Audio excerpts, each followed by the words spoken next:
नमस्कार मंडळी. तर आज आपण परत एका नवीन भटकंतीसाठी निघालो आहे. पण आज आपण वेगळी गोष्ट एक्सप्लोअर करणार आहोत.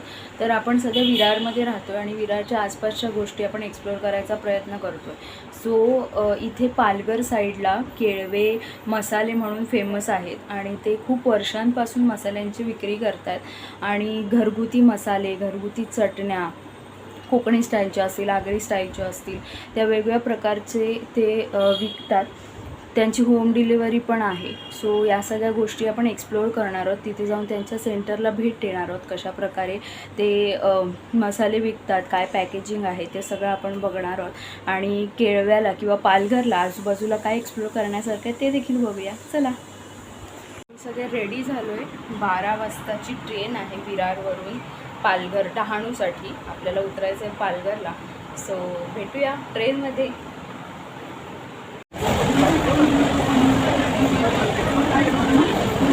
सेकंड क्लास आहे. इकडे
पालघर स्टेशनच्या बाहेर केळवे मसाल्याचं एक आउटलेट पण आहे छोटं. तर आम्ही आधी तिथे पोचलेलो, पण आपल्याला फॅक्टरीत जायचं होतं म्हणून आपण तिथे ॲड्रेस विचारून पुढे गेलो.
सीधा बोला ना किधर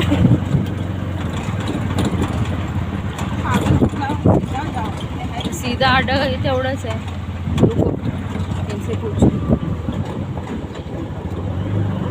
केळवे मसाले फैक्ट्री भैया, भैया केळवे मसाले फैक्ट्री. ये टर्न लेके, ये टर्न पे. हाँ ठीक, थैंक यू. केळवे मसाले फैक्ट्री.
हे केवळ मसाले आम्ही 2018 पासून चालू केले.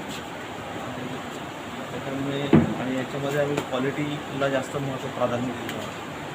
तर तुम्हाला समोर ते क्वालिटी दिसून गरम मसाले चक्रीफूल आहे आणि अख्खा आपली आम्ही वापरतो श्रीफळ आहे आणि ते मिरची आहे, हिरवी मिरची आहे. याच्यामध्ये मेन बेस काय असतो, याच्यामध्ये 2 प्रकारचे मिरची हे असतात. त्याच्यात काळा दाणा असायला पाहिजे, तो चांगला असतो. याच्यामध्ये जवळजवळ जी मिरची आहे याच्यामध्ये जवळजवळ 80% तुम्हाला जास्तीत जास्त काळा दाणा मिळतो, 80 ते 90%. आणि हे मग कोणत्या प्रकारचे मसाले जास्त असतात, म्हणजे कोकणी स्टाईल, आगरी स्टाईल? हां, मालवणी मसाला आहे, आगरी कोळी मसाला आहे, मिक्स मसाला आहे. आपण त्यामध्ये जो वापरतो वाढवणी वेगवेगळ्या प्रकारचे वेगवेगळ्या प्रकारचे चिकन, मटन मसाला. ठीक. आणि हे तुम्ही स्वतःहून पहिले स्टार्टअप चालू केलं? Okay, thank you. तिथल्या ओनरशी बोलून झाल्यावर आम्ही 1-2 मसाल्यांची खरेदी केली, मिक्स मसाला आणि आणखी काही चटण्या वगैरे आम्ही घेतल्या आणि तिथला आजूबाजूचा परिसर शूट केला. सो इथे मागे ही मसाल्याची फॅक्टरी आहे. इथे छोट्या प्रमाणात बनत आहेत मसाले आणि सॅम्पल्स वगैरे ठेवले. आणि इथे आता लंच टाईम चालू आहे, त्याच्यामुळे ते लोक म्हणजे एंट्री नाही आहे आतमध्ये. सो तुम्हाला यायचं आहे तर थोडं लेट या किंवा थोडं लवकर या. सो इथे हा अशा प्रकारचं हे सगळा परिसर आहे त्यांचा. नंदोरे गावातून आतमध्ये आहे. तर डिटेल्स मी पूर्ण ब्लॉगमध्ये देते. ठीक आहे, चलो.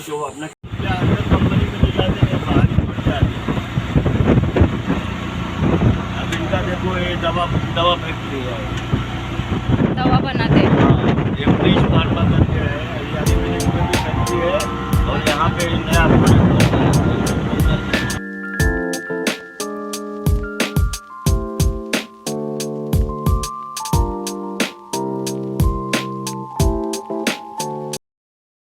आम्ही आता छोट्या रिक्षातून शेअर रिक्षामध्ये आलो आहे, कारण शीतला देवी मंदिर जे आहे ते इथून ऑलमोस्ट 15 किलोमीटर आहे.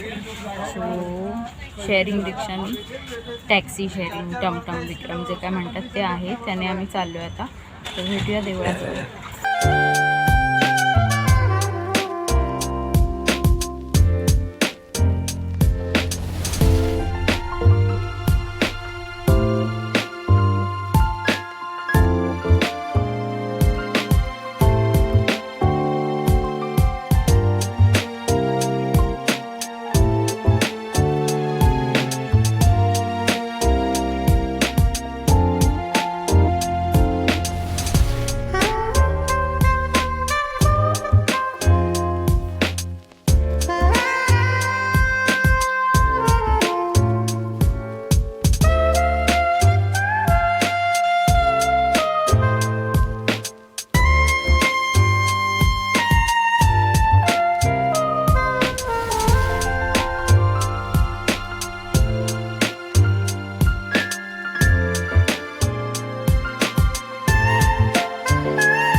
फायनली आम्ही एक अर्धा पाऊण तासाचा प्रवास करून शीतलादेवी मंदिरात पोहोचलो. पण तिथे गेल्यावर कळलं की देवीची जत्रा सुरू आहे, त्याच्यामुळे प्रचंड गर्दी असणार याचा अंदाज आला आणि आतमध्ये जाऊन तेच झालं. फार मोठी लाईन होती आणि बराच वेळ लागला असता जर आपण लाईनमध्ये उभे राहिलो असतो. त्यामुळे आम्ही ठरवलं की बाहेरूनच दर्शन घ्यायचं देवीचं आणि आजूबाजूचा परिसर एक्सप्लोअर करायचा.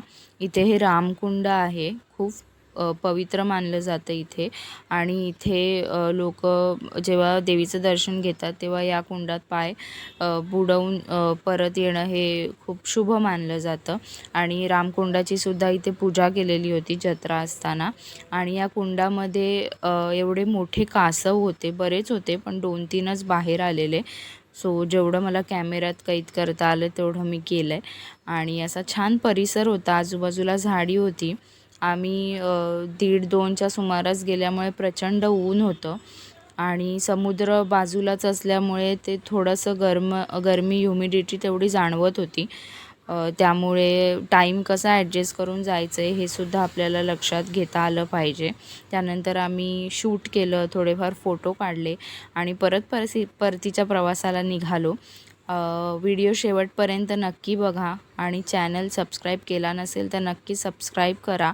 थोडा वेळ लागतो आहे व्हिडिओज यायला, पण काही कारणास्तव होतं आहे ते, तर मी प्रयत्न करेन की कन्सिस्टंट राहायचा. नमस्कार मंडळी. सो तुम्ही बघत असाल मी आता घरी आले. मी व्लॉग एंड करायचा विसरले आणि विसरण्यापेक्षा पण ना फार हेक्टिक झालं आता येताना पुन्हा. कारण तुम्ही जेव्हा पालघर साईडला प्रवास करता तेव्हा ट्रेननी स्पेशली तेव्हा एक पाऊण तासाच्या अंतरावर ट्रेन्स असतात. त्या 15-15, 10-10 मिनटांनी ट्रेन्स नाही आहेत अजून. सो तो थोडा टाईम मिसमॅच झाल्यामुळे आम्हाला येताना ऑलमोस्ट आम्ही 1 तास प्लॅटफॉर्मवर बसून होतो तिघंही. आणि खूप म्हणजे अर्थात आता उन्हाळा आहे, मम्मी पप्पा पण सोबत होते. सो असं इरिटेटिंग प्रवास झाला येतानाचा, थोडा केऑटिक झाला. सो हे तुमच्याबरोबर होऊ नये. तुम्ही जर विरार, वसई, मुंबईमध्ये राहत असाल आणि तुम्हाला जर केळवे बीच, सफाळे आणि जे केळवे मसाल्यांबद्दल आपण दाखवलं ते जर तुम्हाला व्हिजिट करायचं असेल तर तुम्ही थोडं प्रिकॉशन घेऊन करा, थोडं टाईम मॅनेज करून जा. आणि माझे एक चुकलं ते मी थोडा रिसर्च नाही केला आणि शीतलादेवीला जत्रा असते ते मला माहीत नव्हतं.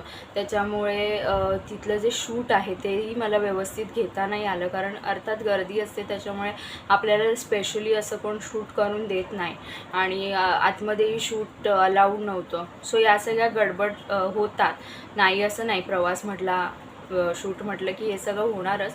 पण ज्या चुका मी केल्या त्या तुम्ही करू नये किंवा जो त्रास मला झाला तो तुम्हाला होऊ नये म्हणून फक्त हा लास्ट व्हिडिओ एंड करताना मी हे काही गोष्टी सांगेन. पहिलं तर तुम्ही ट्रेन अकॉर्डिंग, टाईम अकॉर्डिंग तुमची विजिट प्लॅन करा जिथेही तुम्ही जाताय. त्यानंतर जर उन्हाच्या वेळेत निघत असाल तर हायड्रेट राहा, पाणी कॅरी करा. आणि जे प्लेसेस तुम्ही बघताय ते त्यांचा टायमिंग काय आहे, ते जर थोडं संध्याकाळच्या वेळेला ओपन असतील किंवा तिथे संध्याकाळच्या वेळेला जर तुम्ही जाऊ शकता तर थोडं ऊन कमी असतं, थोडी आपली पण चिडचिड कमी होते, थोडं माइंड स्टेबल असतं, तर तसं तुम्ही जाऊ शकता. तर तुम्हाला जर विजिट करायचं असेल तर नक्की विजिट करा. खरंच खूप सुंदर मंदिर आहे आणि हे जे केळवे मसाले आहेत ते सुद्धा खरंच खूप फेमस आहेत. आपल्याला एक प्रोसेस बघायला मिळते की कशा प्रकारे मसाले बनतात आणि प्राईज वाईज वगैरे तुम्ही बघू शकता, ज्याला जसं पाहिजे तसं. आणि वेगवेगळ्या प्रकारचे मसाले आहेत. सो मी ह्या ज्या 2 विजिट केल्या त्या माझ्यासाठी एक नॉलेजच्या हिशोबाने किंवा एक एक्सपिरियन्सच्या हिशोबाने खूप चांगल्या ठरल्या. आणि शीतलादेवीला मी याआधी पण गेलेले आहे, पण मी कधी शूट केलं नाही. आणि आतून मंदिर खूप सुंदर आहे, खूप शांत वाटतं. ते रामकुंड जे मी दाखवलेलं आहे ते पण अतिशय सुंदर आहे. पण तिथे गाववाल्यांची जी काही श्रद्धा आहे त्याच्यामुळे जो काही माहोल होता त्याच्यामुळे कदाचित आपला डिसअपॉइंटमेंट होऊ शकतं. तर ह्या जत्रेच्या काळात जर तुम्हाला जायचं नसेल, जत्रा बघायची असेल तर नक्की जा, ती पण वेगळीच मजा आहे. पण जत्रेच्या काळात जर तुम्हाला जायचं नसेल तर नंतरही तुम्ही विजिट करू शकता. तर ह्या काही गोष्टी प्रिकॉशन घेऊन आपण करू शकतो.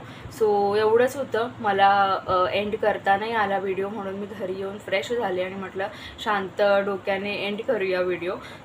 आणि अजून एक मी बघते की व्ह्यूज तर बरेच येत आहेत व्हिडिओजना, पण सबस्क्राईब केलं जात नाही आहे, विसरतो आपण होतं. आणि काही इम्प्रूव्हमेंट्स असतील तर तुम्ही मला कमेंट करून नक्की सांगू शकता. सो प्लीज सांगा, तशा मी इम्प्रूव्हमेंट्स करेन. आणि प्लीज सबस्क्राईब करा, शेअर करा चॅनल, आणि कमेंट्स करा, मला सांगा, लाईक करा, आणि subscribe please please please subscribe करा.